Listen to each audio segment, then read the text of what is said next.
Assalamualaikum warahmatullah. Bismillah, alhamdulillah. Assalatu wassalamu ala ashrafil anbiya'i wal mursalin wa ala alihi wa sahbihi ajma'in. Ittaqullaha ibadallah. A'udzu billahi minasy syaithanir rajim. Bismillahirrahmanirrahim. وَلَقَدْ جَاءَتْ رُسُلُنَا إِبْرَاهِيمَ بِالْبُشْرَى قَالُوا سَلَامًا قَالَ سَلَامٌ فَمَا لَبِثَ أَنْ جَاءَ بِعِجْلٍ حَنِيذٍ فَلَمَّا رَأَى أَيْدِيَهُمْ لَا تَصِلُ إِلَيْهِ نَكِرَهُمْ وَأَوْجَسَ مِنْهُمْ خِيفَةً قَالُوا لَا تَخَفْ إِنَّا أُرْسِلْنَا إِلَى قَوْمِ لُوطٍ وَامْرَأَتُهُ قَائِمَةٌ فَضَحِكَتْ فَبَشَّرْنَاهَا بِإِسْحَاقَ وَمِنْ وَرَاءِ إِسْحَاقَ يَعْقُوبَ. പ്രിയപ്പെട്ട സഹോദരങ്ങളെ, അള്ളാഹുവിൻ്റെ നിയമങ്ങളനുസരിച്ച് ജീവിക്കണേ എന്ന് വസിയത്ത് ചെയ്യുകയാണ്. പരിശുദ്ധ ഖുർആനിലെ 11-ാം അധ്യായം സൂറത്ത് ഹൂദ്, അതിലെ 68ഓളം ആയത്തുകൾ നാം മനസ്സിലാക്കുകയുണ്ടായി. ഓരോ നബിമാരുടെ ചരിത്രങ്ങളിലൂടെയാണ് നാം കടന്നു പോകുന്നത്. ഇന്ന് ഞാൻ ഓതിവെച്ച ആയത്തുകൾ ഇബ്രാഹിം അലൈഹിസ്സലാത്തു വസ്സലാമയുടെയും അതേപോലെ തന്നെ ലൂത്ത് നബി അലൈഹിസ്സലാത്തു വസ്സലാമയുടെയും ചില സംഭവങ്ങൾ ഉദ്ധരിച്ചുകൊണ്ടാണ് 69-ാമത്തെ ഈ ആയത്തുകൾ നമ്മെ ബോധ്യപ്പെടുത്തുന്നത്. വലഖദ് ജാഅത് റുസുലുനാ ഇബ്രാഹീമ ബിൽ ബുശ്റ, തീർച്ചയായും നമ്മുടെ ദൂതന്മാർ ഇബ്രാഹിം നബി അലൈഹിസ്സലാത്തു വസ്സലാമയുടെ അടുക്കൽ സന്തോഷ വാർത്തയുമായി വന്നു. ഇവിടെ സൂറത്ത് ദാരിയാത്തിലും അതുപോലെ സൂറത്ത് ഹിജ്റിലും ഒക്കെ ഇബ്രാഹിം നബിയുടെ ചരിത്രം വിശദീകരിക്കുന്നിടത്ത് നമ്മുടെ ദൂതന്മാർ എന്നു പറഞ്ഞത് അവിടെ സൂറത്ത് ദാരിയാത്തിൽ കാണാം, ഹൽ അതാക, നിനക്ക് വന്നില്ലേ അൻ ഹദീസ് ലൈഫ് ഇബ്രാഹിം, ഇബ്രാഹിം നബിയുടെ അതിഥികൾ എന്നാണ് സൂറത്ത് ദാരിയാത്തിൽ പരാമർശിച്ചിട്ടുള്ളത്. ഇബ്രാഹിം നബിയുടെ അതിഥികൾ എന്ന് ഉദ്ദേശിച്ചത് ഇവിടെ പറഞ്ഞിട്ടുള്ള ദൂതന്മാർ എന്ന ആ കാര്യത്തെക്കുറിച്ച്, അത് രണ്ടും ഒന്നാണ്. ഇവിടെ വന്ന ദൂതന്മാർ അല്ലെങ്കിൽ അതിഥികൾ ആരാണെന്നറിയോ? അള്ളാഹുവിൻ്റെ മലക്കുകളാണ്. മലക്കുകളെ സംബന്ധിച്ചാണ് ദൂതന്മാർ എന്നും ലൈഫ് അഥവാ അതിഥികൾ എന്നുമൊക്കെ പരാമർശിച്ചിട്ടുള്ളത്. വലഖദ് ജാഅത് റുസുലുനാ ഇബ്രാഹീമ ബിൽ ബുശ്റ, ബുശ്റ സന്തോഷവാർത്ത, ബഷീർ ബുശ്റ സന്തോഷവാർത്ത അറിയിച്ചുകൊണ്ട് ഇബ്രാഹിം നബി അലൈഹിസ്സലാത്തു വസ്സലാമയുടെ അടുക്കൽ നമ്മുടെ ദൂതന്മാർ വന്നു. വന്ന ഉടനെ തന്നെ ഖാലു, അവർ സലാം പറഞ്ഞു. ഖാല സലാം, ഇബ്രാഹിം നബി അലൈഹിസ്സലാത്തു വസ്സലാം തിരിച്ച് അഭിവാദ്യം പറഞ്ഞപ്പോൾ പ്രത്യഭിവാദ്യം നൽകി സലാം പറയുകയുണ്ടായി. ഇത് മനുഷ്യരൂപത്തിലാണ് വന്നത്, മലക്കുകളാണ് എന്ന് ഇബ്രാഹിം നബിക്ക് അറിയുമായിരുന്നില്ല. അവര് നേരെ മനുഷ്യരൂപത്തിൽ കയറി വന്നു, ഇബ്രാഹിം നബിയോട് സലാം പറയുന്നു. ഇബ്രാഹിം നബി തിരിച്ച് അങ്ങോട്ട് സലാം മടക്കുന്നു. ഉടനെ തന്നെ ഒരു അതിഥികൾ എന്നുള്ള നിലക്ക് ഇബ്രാഹിം നബി പൊതുവെ ഒരു അതിഥി സൽക്കാര പ്രിയനാണ്. അതിഥികൾ വന്നാൽ അവരെ സൽക്കരിക്കുക എന്നത് ഇബ്രാഹിം നബിയുടെ ഒരു ചര്യ. ആ അടിസ്ഥാനത്തിൽ ഉടനെ തന്നെ സൽക്കരിക്കാനുള്ള, അതിഥികളെ സൽക്കരിക്കാനുള്ള ആ ഒരു പരിപാടിയിൽ അദ്ദേഹം ഏർപ്പെടുകയാണ്. ഖുർആൻ അവിടെ പറയുന്നത് ഫമാ ലബിസ, ഇബ്രാഹിം നബി അവരെ കണ്ട ഉടനെ തന്നെ അദ്ദേഹം താമസിച്ചില്ല. അൻ ജാഅ ബിഇജ്ലിൻ ഹനീദ്, ഉടനെ തന്നെ ഒരു ഇജ്ലി എന്നാ പറഞ്ഞത്, പശു എന്നോ മൂരിക്കുട്ടൻ എന്നോ ഒക്കെ അർത്ഥം വെക്കാം. ഹനീദ് വേവിച്ച, ഉടനെ തന്നെ ഒരു പശുക്കുട്ടി മൂരിക്കുട്ടനെ അറുത്ത് അതിനെ വേവിച്ചു കൊണ്ടുവന്നു. ആർക്ക് വേണ്ടി? ഈ അതിഥികൾക്ക് വേണ്ടി സൽക്കരിക്കുകയാണ്. അതാണ് അൻ ജാഅ ബിഇജ്ലിൻ ഹനീദ് എന്ന് പറഞ്ഞത്. ആ അടിസ്ഥാനത്തിൽ ഇബ്രാഹിം നബി അലൈഹി സ്വലാത്തു വസ്സലാം അദ്ദേഹത്തിന്റെ പക്കൽ വന്നിട്ടുള്ള അതിഥികൾക്ക്, ദൂതന്മാർക്ക് ഇജ്ല്, അതായത് മൂരിക്കുട്ടനെ അറുത്ത് അതിനെ വേവിച്ച് ചൂളയിൽ വെച്ച് വേവിച്ചുണ്ടാക്കി അത് കൊണ്ടുപോയി കൊടുത്തു. അങ്ങനെ ഫലമ്മാ റഅ ഐദിയഹും, ആ അതിഥികൾ അതിൻ്റെ ചുറ്റും ഇരിക്കുന്നു. അവര് ആ കൊണ്ടുവച്ച വിഭവങ്ങൾ അവർ കാണുന്നു. അതാ ഫലമ്മാ റഅ ഐദിയഹും ലാ തസിലു ഇലൈഹി, പക്ഷേ അവരതിലേക്ക് കൈ നീട്ടുന്നു. പക്ഷെ ലാ തസിലു ഇലൈഹി, കൈ അതിലേക്ക് എത്തുന്നില്ല. കൈ നീട്ടുന്നുണ്ട്, അതിലേക്ക് എത്തില്ല. മലക്കുകളെ സംബന്ധിച്ചിടത്തോളം അവർക്കിത് കഴിക്കൂലല്ലോ. അവരങ്ങനെയാണല്ലോ, മലക്കുകളുടെ സ്വഭാവം പരിശുദ്ധ ഖുർആൻ വളരെ കൃത്യമായി പറഞ്ഞു. അവർക്ക് ഭക്ഷണം ആവശ്യമല്ല, അവരിതൊന്നും കഴിക്കൂല. അങ്ങനത്തെ ഒരു സാധനവും ഭക്ഷണം കഴിക്കാത്തവർ. ഇവർക്ക് ഇതെല്ലാം അവരുടെ മുമ്പിൽ കൊണ്ടുവച്ചു. അവർ കൈവച്ചു, പക്ഷേ കൈ ലാ തസിലു ഇലൈഹി നകിറഹും, അവരെ ഒരു നിലക്കും എന്ത് ചെയ്തില്ല, കൈ അങ്ങോട്ട് എത്തിയില്ല. അങ്ങനെ നകിറഹും, അവരെ സംബന്ധിച്ച് ഇബ്രാഹിം നബി അലൈഹി സ്വലാത്തു വസ്സലാമക്ക് ഒരു ആശങ്ക, അവിടെ ഒരു എന്തോ ഒന്ന് തോന്നിയെന്ന. ഉടനെ തന്നെ ഔജസ മിൻഹും ഖൈഫതൻ, പിന്നീട് ഇബ്രാഹിം നബി അലൈഹി സ്വലാത്തു വസ്സലാമക്ക് അവരെ സംബന്ധിച്ച് എന്തോ ഒരു പേടി തോന്നി, ശങ്കയുണ്ടായി, അതോടൊപ്പം ചെറിയ ഒരു ഭയവും തോന്നി. അങ്ങനെ കാലു, ഇത് ഒരു ഭയപ്പാടുണ്ട് ഇബ്രാഹിം നബിക്ക് എന്ന് ഈ വന്ന മലക്കുകൾ, അതിഥികൾ മനസ്സിലാക്കിയപ്പോ ഉടനെ തന്നെ കാലു അവർ പറഞ്ഞു, ലാ തഖഫ്, പേടിക്കണ്ട, ഭയപ്പെടണ്ട. ഇന്നാ ഉർസിൽനാ ഇലാ ഖൗമി ലൂത്ത്, ഞങ്ങളെ ലൂത്ത് നബിയുടെ സമുദായത്തിലേക്ക് നിയോഗിക്കപ്പെട്ട ആളുകളാണ്. ആ ലൂത്ത് നബി വളരെയധികം പ്രയാസപ്പെടുന്നുണ്ട്.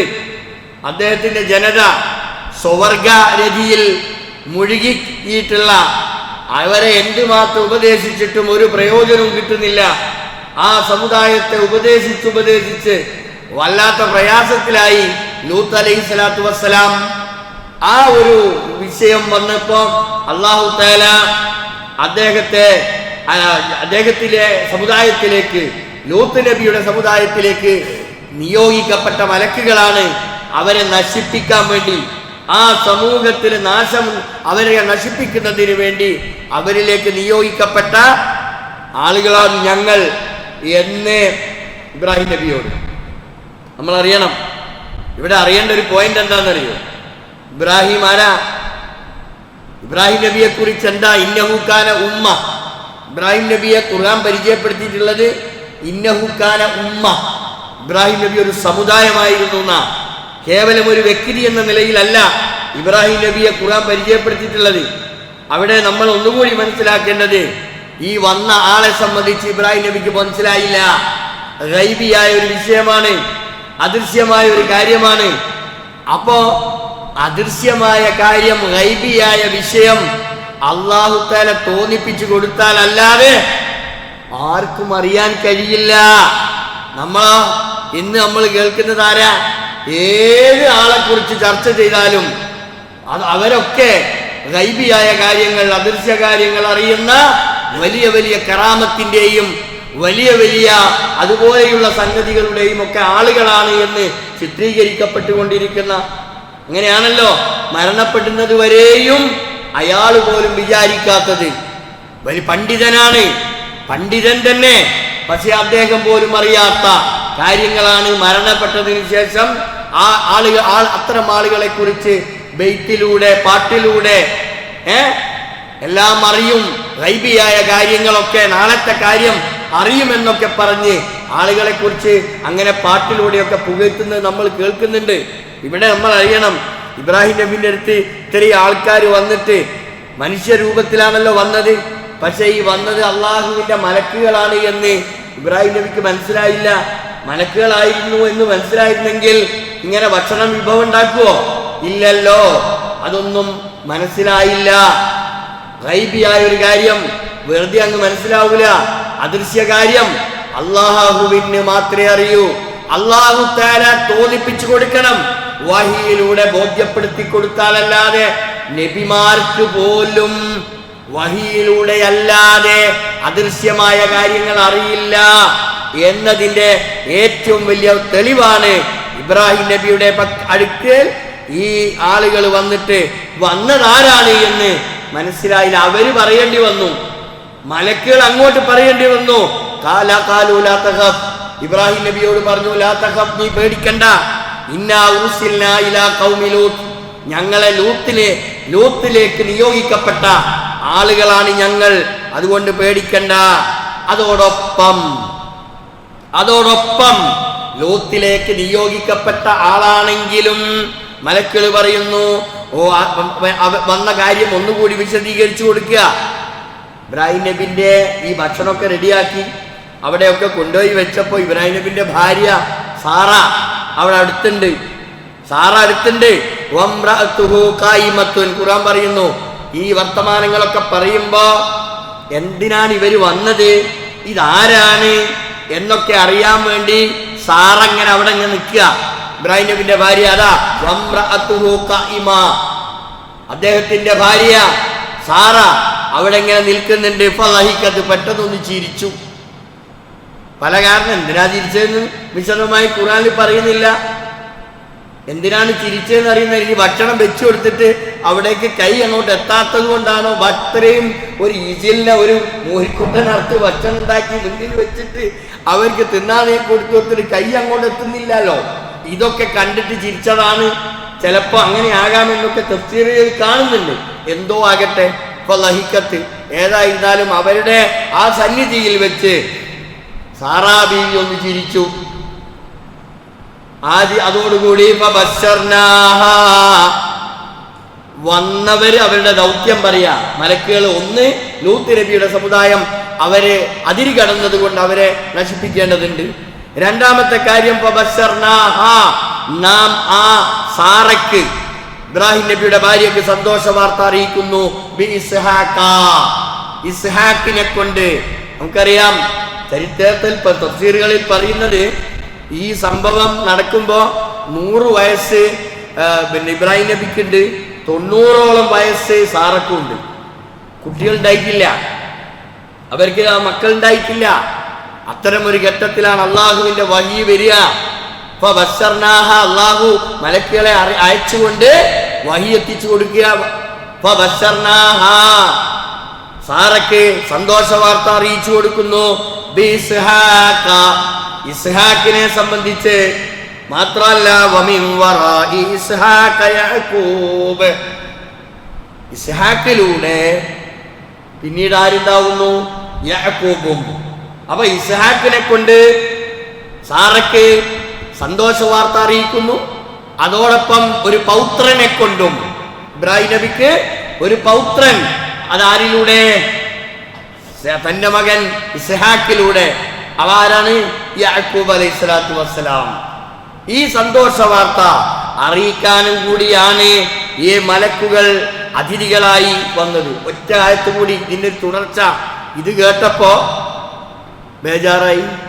സാറയ്ക്ക് ബേജാറാവുമല്ലോ, ഇതെന്ത് കഥ ഈ പറയുന്നത്? 90 വയസ്സായി. എന്നിട്ട് സാറ പറയാ, കാലത്ത് യാ വൈലത്താന്ന് ഖുർആൻ ചില സ്ഥലത്തൊക്കെ കാണാം. എന്റെ നാശം എന്ന അർത്ഥത്തിന് പ്രയോഗിച്ചിട്ടുണ്ട്. ഇത് സന്തോഷത്തിന്റെ ഒരു പ്രത്യേകമായ ഒരവസ്ഥയിൽ എന്താ ഈ പറയുന്നത്, എന്റെ കഷ്ടമേ എന്നൊക്കെ ചിലപ്പം സന്തോഷിച്ചിട്ടും പറയാം. ആ ഒരു നിലക്കാണ് ഇവിടെ യാ വൈലത്ത എന്ന് സാറ പറഞ്ഞത്. എന്നിട്ട് പറയാണ് സാറ, എനിക്ക് ഇനി കുട്ടി ഉണ്ടായി, എനിക്ക് കുട്ടി ജനിക്കുന്നോ, എനിക്കൊരു കുട്ടി ഉണ്ടാവുന്നോ? എന്താ ഈ പറയുന്നത്? ഞാൻ അജൂസാണ്, ഞാനൊരു കിഴവിയല്ലേ, പിന്നെങ്ങനെയാണ് എനിക്കൊരു കുട്ടി ഉണ്ടാവുക എന്നുള്ള വല്ലാത്ത ഒരു ഉള്ളിൽ നിന്ന് വരുന്ന ഒരു വർത്തമാനമാണത്. ഞാനൊരു കിഴവിയാണല്ലോ. വഹാദാ ബഅലി, എന്റെ പിയാപ്ല, എന്റെ ബഅലി എന്ന് പറഞ്ഞാൽ ഭർത്താവ്. എന്റെ ഭർത്താവാണെങ്കിൽ ശൈഖ, വൃദ്ധനാണല്ലോ. ഞാനാണെങ്കിൽ കിഴവിയാണ്, എന്റെ ഭർത്താവാണെങ്കിൽ ശൈഖ്, കിഴവനാണ്, കിളവനാണ്. ഇന്ന ഹാദാ ലശൈഉൻ അജീബ്, ഇത് ആശ്ചര്യകരമായ, ഉൾക്കൊള്ളാൻ പറ്റാത്ത വല്ലാത്ത ഒരു വർത്തമാനമാണല്ലോ, വല്ലാത്ത ഒരു കാര്യമാണല്ലോ. ഇത് പറഞ്ഞു കേട്ടപ്പം മലക്കുകൾ പറയാണ്, കാലു, അവര് പറഞ്ഞു, അതഅജബീന മിൻ അംരില്ലാഹ്, അല്ലാഹുവിന്റെ കൽപ്പനയെ കുറിച്ച് എന്തിനാണ് നിങ്ങൾ അത്ഭുതപ്പെടുന്നത്? അതഅജബീന, ആരോടാ ചോദിക്കുന്നത്? സാറനോട് പറയാ, മലക്കുകൾ പറയാ, അതഅജബീന, നീ അത്ഭുതപ്പെടുകയാണോ? മിൻ അംരില്ലാഹ്, അള്ളാന്റെ കൽപ്പനയല്ലേ വന്നത്, ഈ കൽപ്പനയെ സംബന്ധിച്ച് എന്തിനാണ് അത്ഭുതപ്പെടുന്നത്? റഹ്മത്തുള്ളാഹി വബറകാതുഹു, തീർച്ചയായും അള്ളാഹുവിന്റെ കാരുണ്യവും അവന്റെ അനുഗ്രഹവും നിങ്ങളിൽ ഉണ്ടാകട്ടെ. ആരാ പറഞ്ഞത്? മലക്ക് പറയാ, സന്തോഷ വാർത്ത അറിയിച്ചു, കുട്ടി ഉണ്ടാൻ പോവുകയാണ്. അത്ഭുതപ്പെട്ടു പോയി സാറാ. ആ അത്ഭുതം കൂറിയപ്പോ മലക്കുകൾ വീണ്ടും ചോദിക്കുക, എന്തിനാണ് നിങ്ങൾ അള്ളാന്റെ കൽപ്പനയല്ലേ വന്നത്, നിങ്ങൾ ഇങ്ങനെ അത്ഭുതപ്പെടേണ്ട. റഹ്മത്തുള്ളാഹി വബറകാതുഹു, അള്ളാന്റെ റഹ്മത്തും അള്ളാന്റെ ബർക്കത്തും നിങ്ങൾ അലൈക്കും, നിങ്ങളുടെ പേരിൽ ഉണ്ടാവട്ടെ. അഹ്ലൽ ബൈത്തി, വീട്ടുകാരെ, ഇന്നഹു ഹമീദും മജീദ്, തീർച്ചയായും അല്ലാഹു തആല ഹമീദാണ്, സ്തുത്യർഹനാണ്, മാത്രമല്ല മജീദ്, അങ്ങേയറ്റം മഹത്വമുള്ളവനുമാണ്. എന്തൊരു ചരിത്രമല്ലേ, അല്ലേ? എത്ര കൃത്യമായിട്ടാണ് അല്ലാഹു തആല ഇബ്രാഹിം നബിയുടെ ഒരു ചരിത്രത്തിന്റെ ഒരു ഭാഗം നമുക്ക് പറഞ്ഞു തരുന്നത്. ഇബ്രാഹിം നബി തനിക്കുണ്ടാകുന്ന ഒരു കുട്ടിയെ കുറിച്ച് തന്റെ ഭാര്യയായ സാറയ്ക്ക് സന്തോഷ വാർത്ത അറിയിക്കാൻ വേണ്ടി വന്ന അതിഥികളായ മലക്കുകൾ, ആ മലക്കുകള് അവര് വന്ന ഉദ്ദേശം കൃത്യമായി പറഞ്ഞപ്പോൾ മാത്രമാണ് അവർക്ക് പോലും ബോധ്യപ്പെടുന്നത്. ഇങ്ങനെയാണ് അള്ളാഹുവിന്റെ ഓരോ നടപടിക്രമങ്ങളും. അപ്പോ നമ്മെ സംബന്ധിച്ചിടത്തോളം പരിശുദ്ധ ഖുർആൻ നമ്മുടെ മുമ്പിൽ പറഞ്ഞു തരുന്ന ഇത്തരത്തിൽ ചരിത്രത്തിലെ ഓരോ ചില കാര്യങ്ങൾ നമ്മളത് മനസ്സിലാക്കുകയും അത് ഉൾക്കൊള്ളുകയും ചെയ്യുക എന്നതാണ് നമ്മെ സംബന്ധിച്ചിടത്തോളം കരണീയമായിട്ടുള്ളത്. ഖുർആനിന്റെ ഓരങ്ങളിലൂടെ അതിൻ്റെ ചരിത്രങ്ങളിലൂടെ നമ്മൾ കടന്നു പോകുമ്പോൾ ഇങ്ങനെയൊക്കെയുള്ള സംഗതികൾ നമുക്ക് കൂടുതൽ മനസ്സിലാക്കുവാൻ സാധിക്കും. വീണ്ടും ഇതിൻ്റെ തുടർച്ച ഇൻഷാ അല്ലാഹ് അടുത്ത ക്ലാസ്സിൽ നമുക്ക് മനസ്സിലാക്കാം. അല്ലാഹു തആല നമ്മെ അനുഗ്രഹിക്കുമാറാവട്ടെ. സത്യം മനസ്സിലാക്കാനും അത് ഉൾക്കൊള്ളാനും അത് ജീവിതത്തിൽ പകർത്താനും അല്ലാഹു നമ്മെ അനുഗ്രഹിക്കുമാറാവട്ടെ. ഒരുപാട് ആളുകൾ പ്രയാസം അനുഭവിക്കുന്നവരുണ്ട്. പള്ളിയിൽ ക്ലാസ്സിനൊക്കെ ഇരിക്കുന്ന ആളുകൾ തന്നെ പനി ബാധിച്ചും മറ്റസുഖവുമൊക്കെയായി വീടുകളിൽ കഴിഞ്ഞുകൂടുന്നവരുണ്ട്. അല്ലാഹു തആല അവർക്ക് അവരുടെ രോഗങ്ങൾക്ക് ശിഫ നൽകി അനുഗ്രഹിക്കുമാറാവട്ടെ. മരണപ്പെട്ടു പോയിട്ടുള്ള ആളുകൾക്ക് അല്ലാഹു തആല മഗ്ഫിറത്തും റഹ്മത്തും നൽകി അനുഗ്രഹിക്കുമാറാവട്ടെ. അല്ലാഹുമ്മ മുഖല്ലിബൽ ഖുലൂബ് സബ്ബിത് ഖുലൂബനാ അലാ ദീനിക്. അല്ലാഹുമ്മ മുസർരിഫൽ ഖുലൂബ് സർരിഫ് ഖുലൂബനാ അലാ طاعتك. ربنا تقبل منا دعاءنا إنك أنت السميع العليم. ربنا آتنا في الدنيا حسنة وفي الآخرة حسنة وقنا عذاب النار. سبحانك اللهم ربنا وبحمدك اللهم اغفر لي. أشهد أن لا إله إلا أنت أستغفرك وأتوب إليك. السلام عليكم.